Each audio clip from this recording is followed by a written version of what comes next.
पत्थर का रेगिस्तान, जहाँ रेत के टीलों पर सूरज की किरणें सुनहरी चादर बिछाती थीं और गर्म हवाएं रेत के जर्रों को नाचने पर मजबूर करती थीं। सूरजपुर एक छोटा सा गांव जो राजस्थान के दिल में बसा था, अपनी सादगी और मेहनतकश लोगों के लिए जाना जाता था। गांव से गुजरने वाला हाईवे जो राजस्थान के शहरों को जोड़ता था, उसकी रेतली सड़कों पर दिन रात ट्रकों की आवाजाही जारी रहती थी। पर इस हाईवे पर एक स्याह सच्चाई छिपी थी, रिश्वतखोरी का जाल जो पुलिस की वर्दी में छिपे कुछ भेड़िए बुन चुके थे।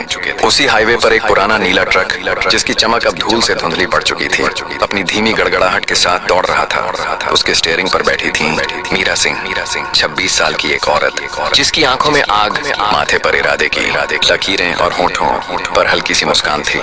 मीरा कोई आम ट्रक ड्राइवर नहीं थी, वो थी assistant superintendent of police, ASP, जो एक खुफिया मिशन पर निकली थी। उसका मकसद था सूरजपुर के हाईवे पर फैले रिश्वतखोरी के जाल को जड़ से उखाड़ फेंकना। उसकी जेब में एक छोटी सी रिकॉर्डिंग डिवाइस, एक वायरलेस माइक और उसका ASP कार्ड छुपा था।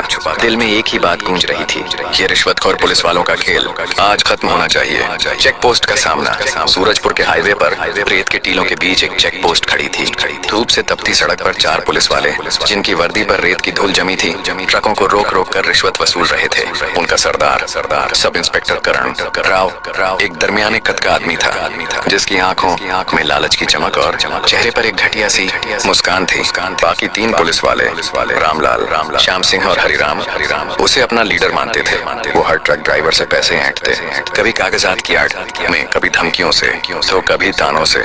मीरा का ट्रक जैसे ही चेक पोस्ट के करीब पहुंचा, उसने जानबूझकर अपने चेहरे पर मासूमियत की झलक लाई, जैसे कोई नई नासमझ ड्राइवर हो। जैसे ही उसने ट्रक रोका, करण राव ने सीटी बजाई और हाथ उठाकर इशारा किया, अरे ट्रक रोक, नीचे उतर। उसकी आवाज में वही घमंड था जो इस हाईवे पर बरसों से राज कर रहा था। मीरा ने गहरी सांस ली और ट्रक से नीचे उतरी। उसने सादी सी नीली साड़ी पहनी थी, सिर पर दुपट्टा था, मगर उसकी आंखों की चमक छुप नहीं रही थी। करण राव ने उसे ऊपर से नीचे तक देखा और हंसते हुए बोला, लड़की होकर ट्रक चला रही है, ये तो अजीब बात है। कागजात दिखा। मीरा ने अपनी आवाज में हल्की सी कंपन रखते हुए कहा, सर सब कागजात ठीक है, चेक कर लीजिए। उसने एक पुराना बैग आगे बढ़ाया जिसमें नकली कागजात रखे थे जो उसने अपने ऑपरेशन के लिए तैयार किए थे। करण राव ने कागजात पर नजर डाली और मुस्कुराते हुए कहा, कागजात तो ठीक है, पर हमारा काम कागजात देखना नहीं है, समझी? 7,000 रुपया निकाल, वरना ये ट्रक यहीं खड़ा रहेगा। मीरा ने जानबूझकर लाचार का नाटक किया। सर मैं एक गरीब ड्राइवर हूँ, मेरे पास इतनी रकम कहाँ से आएगी? आप कानून की बात कीजिए, ये रिश्वत मांगना गलत है। उसकी आवाज में एक बनावटी डर था, मगर उसकी जेब में छुपी रिकॉर्डिंग डिवाइस हर शब्द कैद कर रही थी।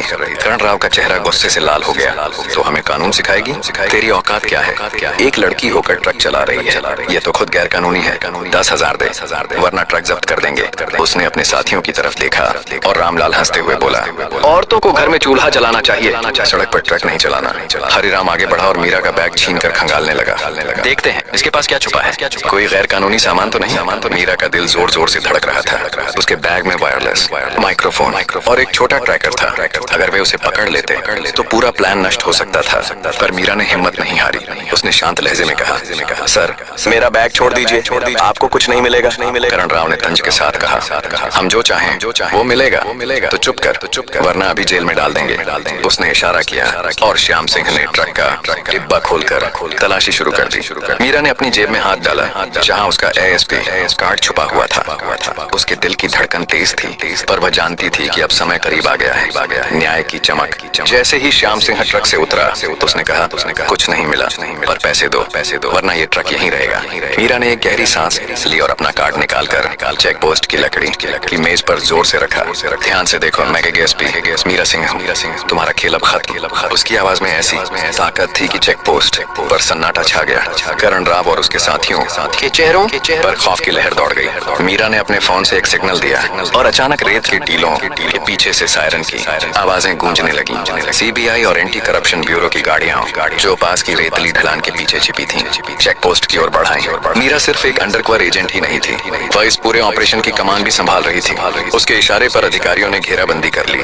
CBI अफसर विजय प्रताप, एक लंबा और संजीदा व्यक्ति चिल्लाया, हाथ ऊपर, तुम सब गिरफ्तार हो। मीडिया की वैनिन भी पहुंच चुकी थी, जिन्हें मीरा ने पहले ही खबर दे दी थी।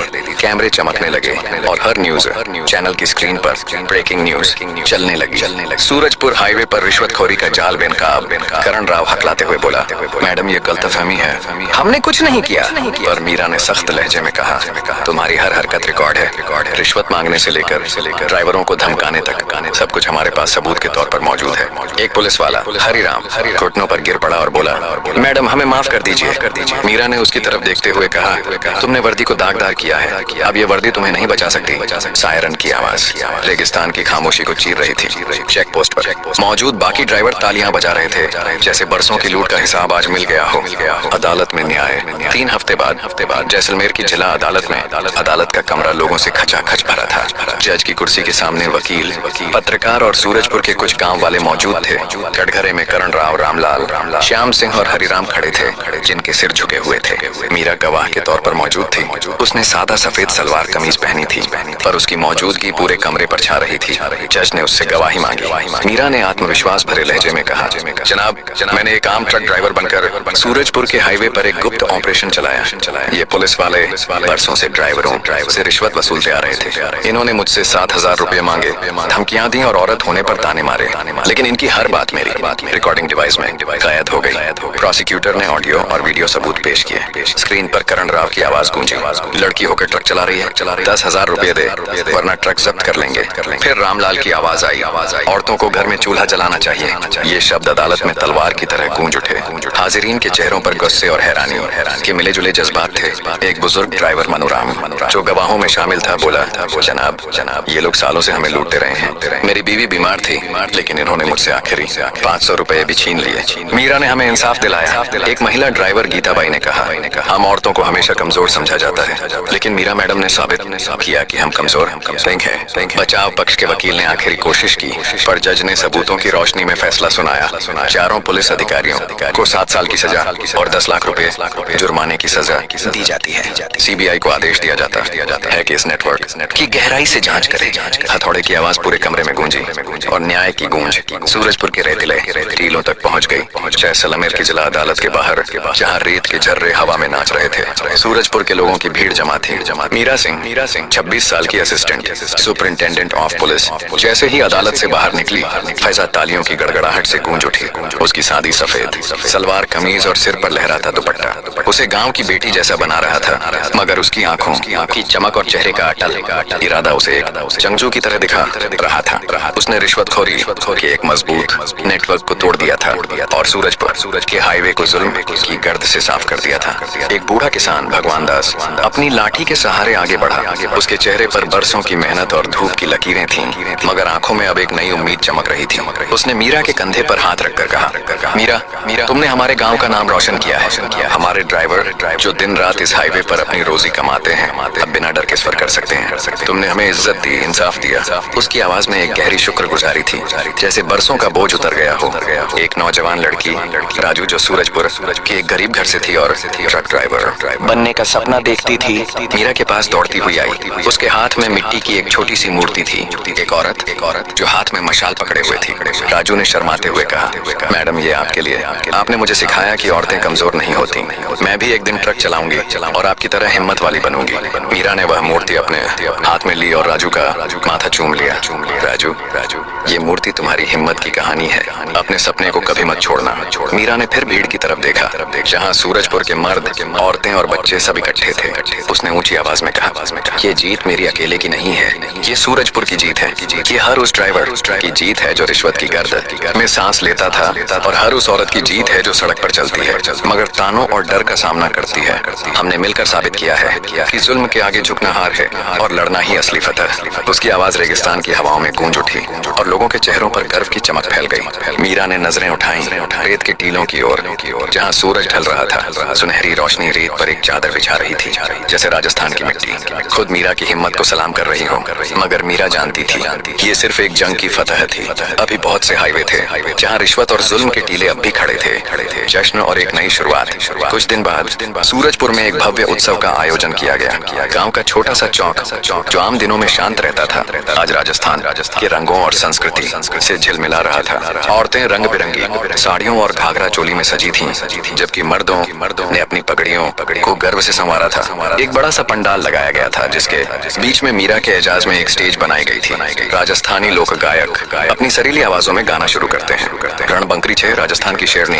ये गीत मीरा के लिए लिखा गया था, जो उसकी हिम्मत और जुर्रत की दास्तान सुना रहा था। ढोल की थाप पर गांव की लड़कियां घूमर नाच पेश कर रही थीं और उनके घुंघरुओं की छन छन से फजा गूंज रही थी। बच्चों ने हाथों में रंगीन झंडे पकड़ रखे थे, जिन पर लिखा था सूरजपुर की शेरनी मीरा सिंह। मीरा स्टेज पर आई। उसके हाथ में वही छोटी सी रिकॉर्डिंग डिवाइस थी जो इस ऑपरेशन की कामयाबी की गवाह थी। उसने माइक पकड़ा और कहा, सूरजपुर के बहन भाइयों, ये जश्न आपका है। ये उस हिम्मत का जश्न है जो आप सबके दिलों में है। ये रिकॉर्डिंग डिवाइस सिर्फ एक आलात नहीं, ये हमारी आवाज है, एक ऐसी आवाज जो जुल्म के खिलाफ लड़ती है। उसने डिवाइस को हवा में बुलंद किया और भीड़ ने तालियां बजाकर उसकी हिम्मत को खिराज ए तहसीन पेश किया। जश्न के बाद मीरा ने अपनी टीम के साथ एक छोटी सी मीटिंग की। उसके साथ ही सीबीआई अफसर विजय प्रताप और एंटी करप्शन ब्यूरो का एक जवान अफसर अर्जुन मीणा उसके साथ बैठे थे। मीरा ने एक नक्शा खोला जिस पर राजस्थान के दूसरे हाईवे के चेक पोस्ट निशानजद थे। उसने कहा, ये सिर्फ सूरजपुर की जीत नहीं, ये एक नई जंग की शुरुआत है। राजस्थान के हर हाईवे को रिश्वत की गर्द से पाक करना है। विजय प्रताप मुस्कुराते हुए बोला, मीरा मैडम, हम आपके साथ हैं। थार का रेगिस्तान अब आपकी आवाज से गूंजेगा, रेत की आवाज। जश्न के बाद जब रात गहरी हुई, मीरा गांव के बाहर एक रेत के टीले पर बैठी थी। आसमान पर तारों की चादर बिछी थी और चांद की रोशनी रेत पर चमक रही थी। उसने अपनी जेब से एक छोटी सी डायरी निकाली जिसमें उसने अपने मिशन के नोट्स लिखे थे। एक सफ़े पर लिखा था, एक चेक पोस्ट नहीं, एक सोच बदलनी है। औरतों को कमजोर समझने वाली सोच, रिश्वत की चमक से अंधी सोच। उसने डायरी बंद की और रेत पर हाथ फेरा। रेत के जर्रात उसके हाथों से फिसल रहे थे, मगर उसका इरादा पत्थर की तरह मजबूत था। थार का रेगिस्तान अब सिर्फ रेत और धूप का नहीं, बल्कि इंसाफ और हिम्मत का गवाह बन चुका था। मीरा के कदमों की आहट से रेत हल रही थी और उसकी आवाज से जुल्म के टीले लरज रहे थे। अगले दिन मीरा ने अपनी टीम को जमा किया और एक नए मिशन की तरफ रवाना हुई। सूरजपुर के हाईवे पर अब रिश्वत की गर्द नहीं, इंसाफ की हवा चल रही थी।